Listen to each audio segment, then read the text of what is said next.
I got the divorce papers by email, while I was still in the desert. 13 years of marriage ended in a PDF attachment.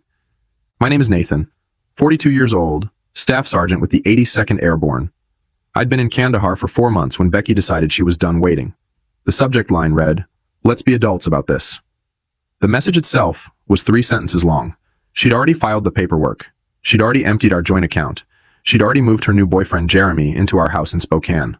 I read the email twice, closed my laptop, took a shower in the communal stall, got dressed for my shift, said nothing to anyone. When I got back to my bunk that night, I replied with one word. Understood. That was it.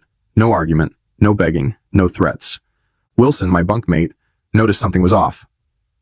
"You good, man?" he asked, not looking up from his book. "Yeah," I said. "Just some stuff back home." He nodded, and that was the end of it.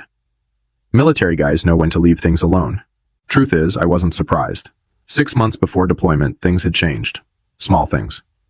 Becky stopped asking about my day, started working late at the dental office where she answered phones, started going to the gym 3 times a week, but never seemed to break a sweat. New clothes, new friends I never met, new passwords on her phone. I didn't confront her, didn't start checking her messages or following her around. That's not who I am. But I wasn't blind either, so I made some quiet moves of my own. Nothing dramatic, just precautions. I secured important documents in a storage unit across town: birth certificate, marriage license, house deed with only my name on it thanks to the VA loan, military benefits paperwork. I moved my grandfather's watch and my mom's old silver to the same unit, things that mattered. I also opened a separate account at a different bank and started diverting part of my pay there. Not enough that she'd notice, but enough that I wouldn't be starting from zero if things went south. The night before I deployed, she hugged me at the airport and said, "Stay safe, okay?" Her eyes were dry, like she was saying goodbye to a coworker, not a husband heading to war. I should have known then, but part of me still hoped I was wrong. I wasn't. What she didn't know was that I'd prepared for this moment, and what she didn't understand was that I never start fights. But I do finish them. I met Becky at a friend's barbecue in 2010. I was home between tours, staying with my buddy Jason in Spokane. She was finishing nursing school but ended up working admin at a dental practice instead. "Less stress," she said. We were married 8 months later. Becky used to say she was proud of my service, though she never quite understood it. Her dad was a bank manager, her brother a pharmacist. No military in her family. She'd ask when I was going to get a real job, not realizing that after 15 years, the Army was my career. Not just a job I was killing time at. We bought our house in 2014. Nothing fancy, but it was ours. 3 bedrooms, small yard, quiet neighborhood. My name was the only one on the mortgage since the VA loan was in my name, but I added her to the deed because that's what married people do. Share things. My dad died a year after we got married, heart attack while shoveling snow. My mom passed 3 years later, lung cancer, though she never smoked a day in her life. They left me some money. Not a fortune, but enough that Becky and I could pay off her student loans and still have a cushion. I deployed 4 times during our marriage. Iraq twice, Afghanistan twice. Each time I came home, Becky seemed a little more distant, a little more restless, like she was playing a role she'd outgrown. "I didn't sign up to be a military wife," she told me once after I mentioned possibly re-upping for another 4 years. "I'm tired of being alone all the time." I understood that. I did. But the Army was the only place I ever felt like I truly belonged. I was good at my job. People depended on me. In 2019, things started changing. Small stuff at first. Becky got irritated when I called during her girls' nights. Started talking about how her friend Melissa had divorced her husband and was living her best life now. Started making comments about how we didn't really have anything in common anymore. I suggested counseling. She said we were fine, just going through a phase. Then came the late nights at work. The weekends away with friends I'd never met. The new clothes. The gym membership she rarely used. I should have confronted her. But that's not how I handle things. Never have. My dad taught me to think before I speak, to be sure before I act. So I watched, and I prepared, quietly, because my gut was telling me something was coming. And in this life, you learn to trust your gut. 2 weeks after getting the divorce email, I was sitting in the mess hall when my phone buzzed. A notification from our bank app. Another withdrawal, $8,500, almost everything that was left. I set my fork down and opened the app. The joint account balance was down to $212.37. Our savings, $47,000 we'd built up over years, was gone completely. Transferred to an account I didn't recognize. Murphy, one of the guys from my unit, glanced over. Bad news? I locked my phone. Nah, just some account stuff. That night, I called our bank from the base phone center. Turned out Becky had been moving money for weeks, small amounts at first, then larger ones. The big transfers started the day after I deployed. I hung up and stood in the hallway for a long time, watching guys laughing, calling their kids, their wives, their parents. Normal life happening all around me while mine was burning down. That's when Wilson found me. Heard from Alvarez that you looked like you'd seen a ghost at dinner, he said. What's up? I don't usually share personal stuff, but Wilson had pulled me out of a bad situation in Kandahar once. I trusted him. My wife emptied our accounts and moved her boyfriend into our house, I said. Sent divorce papers while I was on patrol last week. Wilson didn't give me the usual bullshit. No, I'm sorry, or that's rough, or you'll find someone better. He just asked, what's your plan? Not sure yet, I said. He nodded. Let me know if you need anything. That night, I couldn't sleep. I pulled out my laptop and logged into our home security system, something Becky probably forgot I could access remotely. The cameras showed a strange truck in our driveway. A man I'd never seen before walking our dog, using my coffee mug, wearing my Seahawks sweatshirt. And there was Becky, laughing in the kitchen I'd renovated myself during my last leave. Something shifted inside me. Not anger exactly, something colder, clearer. I closed the laptop and pulled out my phone, made a list. Call James, Army buddy who became a lawyer. Check the VA loan terms. Contact Master Sergeant about emergency leave. Review home refinance documents, something Becky mentioned casually last year. Check the security on my military pension accounts. I didn't feel sad anymore. I didn't even feel angry. I felt focused, like I was planning a mission. This wasn't about emotion now. This was about strategy. At 0500, before my shift started, I sent an email to James with the subject line, "Need legal help, discreet and urgent." His reply came an hour later. Call me. Secure line only. When I hung up from that call, I knew exactly what I needed to do. I didn't need to yell. I didn't need to threaten. I didn't even need to confront her. I just needed to wait and watch and let her own actions become the trap. 2 months later, I was back on American soil. I didn't tell Becky I was coming home. Didn't call. Didn't text. Just checked into a motel in downtown Spokane under a different name and contacted James. We met at a diner 10 miles outside of town. You look like hell, he said, sliding into the booth. Feel like it too, I replied. James handed me a folder. Got everything we discussed. The house deed, loan documents, bank statements, and this. He pulled out a separate paper. Found something interesting when I was digging into your finances. It was a refinance application with my signature on it, except it wasn't my signature, not quite. Someone had tried to copy it, but missed details. The middle initial was wrong, and the stroke pattern wasn't mine. Becky did this? I asked, though I already knew the answer. James nodded. 3 months ago. Used the equity to pull out $30,000. Your signature is required for that since the VA loan is in your name only. Forge my signature, take out a loan against our house, then clear out our accounts and divorce me, I said. Busy woman. It gets better, James said. She listed her boyfriend as a co-applicant. He's got a record.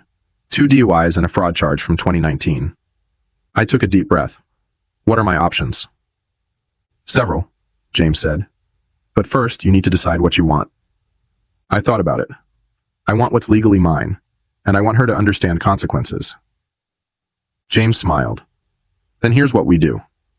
The next day, I drove past our house. Her boyfriend's truck was gone, but Becky's car was in the driveway.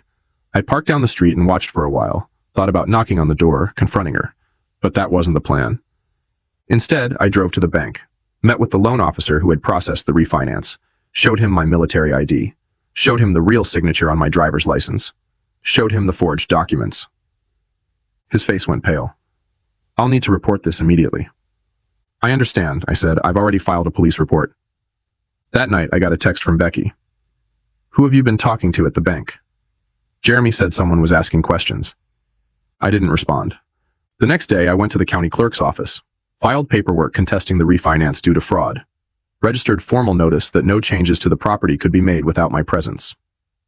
2 days later, Becky called. I let it go to voicemail. Nathan, we need to talk. The bank called about the house. What are you doing? If this is about the divorce, we can discuss it like adults. Like adults. The same words from her email. I still didn't respond.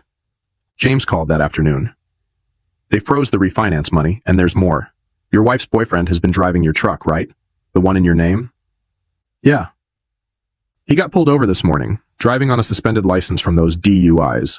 They impounded the vehicle. Good, I said. He also had some interesting things in the truck. Prescription pads from the dental office where Becky works, they weren't blank. I closed my eyes. She's been stealing prescription pads? Looks that way. The police are investigating. I hung up and sat on the edge of the motel bed. This was getting bigger than I'd expected. Part of me wanted to call Becky, warn her. Old habits. But then I remembered the security camera footage. My house, my dog, my life. Given away like it meant nothing. This was the path now. I couldn't turn back, and honestly, I didn't want to. I met with the bank fraud investigator the next morning. Name was Thompson. Short guy with tired eyes and a coffee stain on his tie. This happens more often than you'd think, he said, spreading documents across his desk. Spouse deploys. Other spouse sees an opportunity. What happens now? I asked. We've frozen the funds from the fraudulent refinance, but there's a problem. Some of the money's already gone. How much? About half, $14,600. I leaned forward. Where did it go? Thompson hesitated. I'm not supposed to share that information. It's my house. My name forged. My money stolen. He nodded slowly, then turned his computer screen toward me. These are the transfers out of the refinance account. I scanned the list. Multiple transfers to someone named Daniel Spencer. Not Jeremy. Someone else I'd never heard of. Who's Daniel Spencer? I asked. Thompson shrugged. Not my department, but you should ask your lawyer to subpoena these records. I called James as soon as I left the bank. Daniel Spencer, he repeated. Let me run a check. An hour later, he called back. Got it. Daniel Spencer is a real estate agent. Specializes in quick sales, cash deals. She was planning to sell our house, I said. The realization hit me like a physical blow. Looks that way. The deposits were probably earnest money to get him moving on a listing. But here's where it gets interesting. Spencer has done business with Jeremy Ryan before. Jeremy Ryan, is that your wife's boyfriend? Yes. They've closed 3 deals together in the past 2 years. I sat down on a park bench trying to process this. So this wasn't just Becky leaving me for some guy. This was, what? A planned operation? Maybe, James said carefully. I did some digging into Jeremy Ryan. He has a pattern. Gets involved with women going through divorce or with deployed spouses. 3 cases I found so far. Each time, the woman's home gets sold well below market value to one of Spencer's clients. Ryan gets a cut. Then he moves on. And Becky? She knew about this? Hard to say. Maybe she's a victim too, or maybe she's in on it. I rubbed my face. This wasn't just about Becky betraying me anymore. This was something bigger, something calculated. And other military families had been victims. What do we do? I asked. I've already contacted the FBI's Financial Crimes Division, James said. This crosses state lines, involves military personnel and VA loans. They're interested. That night, I sat in my motel room with a beer, thinking about everything. Wondering if Becky had been playing me our entire marriage, or if she'd gotten swept up in Jeremy's scheme. Wondering if it even mattered. My phone buzzed. Becky again. Nathan, please call me. The bank is saying something about fraud, and Jeremy got arrested for driving your truck. I don't understand what's happening. I stared at the message for a long time. Then I typed, "Who is Daniel Spencer?" 3 dots appeared as she started typing, then stopped, started again, stopped. Finally. I don't know what you're talking about. 14,600, I wrote. Multiple transfers. House listing? No response for 10 minutes. Then, it's not what you think. I turned off my phone and went to bed. The next morning, James called. FBI wants to meet. They've been investigating Ryan and Spencer for months. You're not the first, but you might be the case that breaks it open. For the first time since getting that divorce email, I felt something close to satisfaction. Not because my marriage was over, but because the truth was finally coming out. I met with the FBI agents at their field office in Spokane. Agent Patel and Agent Donovan. They recorded my statement, took copies of all the documents James and I had gathered. Your case helps establish a pattern, Agent Patel explained. Shows intent, organization, makes it a conspiracy rather than isolated incidents. What about Becky? I asked. My wife, ex-wife. The agents exchanged looks. We're still determining her level of involvement, Donovan said carefully. Did she ever mention financial difficulties? Pressure to sell the house? I thought back. She kept saying we were house poor, that we should downsize. I didn't see the need. Our mortgage payments were manageable on my salary. Patel made a note. When did that start? About 6 months ago. Around the time she must have met Jeremy. And the refinance? Donovan asked. Never discussed it with me. She forged my signature while I was deployed. They asked more questions, took more notes. When we finished, Patel handed me her card. We'll be in touch. In the meantime, don't confront your wife or Ryan. We need to build this case carefully. I nodded. Understood. That evening I drove to our neighborhood again, parked down the street from our house. Jeremy's truck was back, must have gotten it out of impound. Becky's car was gone. My phone buzzed. Text from Becky. We need to talk in person. Meet me at Riverfront Park tomorrow. Kale patamani. I showed the text to James over breakfast the next day. Don't go, he advised.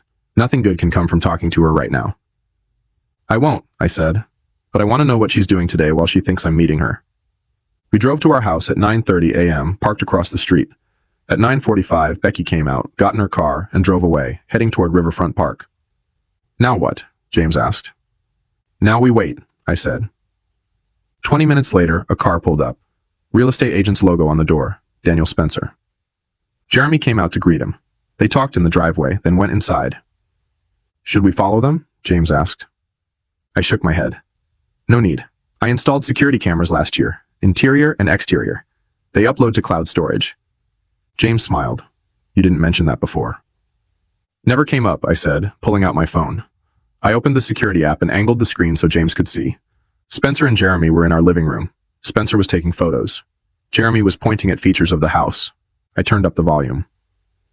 Should list by the end of the week, Spencer was saying. I've got a buyer interested already. Cash offer, as usual. How much? Jeremy asked. $420? We list at $470, they offer $420, everybody's happy. What about the husband? Becky says he's causing trouble. Spencer waved dismissively. Military guys are all the same. They make noise, but they've got deployments, responsibilities. He'll take a settlement to make it go away. I turned to James. You getting this? He was already recording the feed on his phone. Every word. I forwarded the security feed access to Agent Patel with a short message. Happening now. 30 minutes later, our house was surrounded by FBI vehicles. I watched from down the street as agents led Spencer and Jeremy out in handcuffs. My phone rang. Agent Patel. Got them on tape discussing the fraud scheme, she said. Plus, conspiracy, wire fraud, and attempting to sell property under false pretenses. We're going to need a formal statement from you. Of course, I said. And Mr. Briggs, your wife just arrived at the scene. She's distressed. I looked down the street. Becky was standing on our lawn, hands over her mouth, watching as FBI agents carried boxes of documents from our house. What happens to her? I asked. That depends, Patel said. On what she knew, and on what you want. I watched Becky for a long moment. 13 years of marriage. Good years at the beginning, before whatever this had become. I just want what's right, I said finally. The federal case moved quickly. Jeremy and Spencer both took plea deals, implicating each other and several other conspirators in what turned out to be a 3-state operation targeting military families. Becky maintained she knew nothing about the larger scheme. Said Jeremy had convinced her I was hiding money, planning to leave her with nothing. Said the refinance was his idea. She'd just gone along with it. Maybe that was true. Maybe it wasn't. Either way, she agreed to a settlement. Full restitution of the stolen funds. Forfeiture of any claim to the house or my military pension. A signed confession about the forgery. In exchange, I didn't press charges. The divorce was finalized 6 months after that email from Kandahar. No fault, clean break, all things considered. On the day the last paperwork was signed, I got a call from Agent Patel. Jeremy Ryan was sentenced today. 8 years for fraud, conspiracy, and identity theft. Spencer got 12. Thought you'd want to know. Thank you, I said. There's something else, she added. We found evidence they've done this to 11 other military families. Your case helped us build the pattern. Those families might get their money back because of you. After we hung up, I sat on the porch of my rental apartment watching the sunset. Thinking about those other families. Other men who deployed thinking their homes and marriages were safe, only to come back to emptiness. I hadn't planned on being the one to bring down Jeremy and Spencer's operation. I just wanted what was mine. But sometimes things work out in ways you don't expect. My phone buzzed. Text from Becky. I never meant for things to end this way. I didn't respond. There was nothing left to say. A year later, I sold the house. Couldn't stand to live in it anymore. Too many memories, too much betrayal in those walls. I used the money to buy a small cabin outside of Missoula, Montana. 2 bedrooms, 10 acres of land, a creek running behind it, no neighbors for miles. I took early retirement from the army. 20 years was enough. I'd given enough. I got a dog, German Shepherd named Scout. Started doing carpentry work for locals. Nothing fancy, but it kept my hands busy and paid the bills. My military pension covered the rest. Sometimes I thought about Becky, wondered where she ended up. James heard she'd moved back to her hometown in Oregon, working at another dental office. Starting over, I guess. I didn't hate her anymore. Didn't much feel anything about her, to be honest. She'd made her choices, and so had I. One evening, I got a letter from a woman in Fort Worth. Her husband was in the Navy, deployed when Jeremy and Spencer tried to run their scheme on her. The FBI had given her my name as part of the case. "You don't know me," she wrote, "but you saved our home. Thank you for fighting back when it would have been easier to just walk away." I read it twice, then pinned it to my refrigerator. Some days, when the silence got too loud or the memories too sharp, I'd look at that letter and remember that something good had come from all of it. Last I heard, Jeremy was still in prison. Spencer too. The system worked for once. As for me, I was finding my way forward, one quiet day at a time, building something new, something that couldn't be stolen or forged or betrayed, something that was just mine.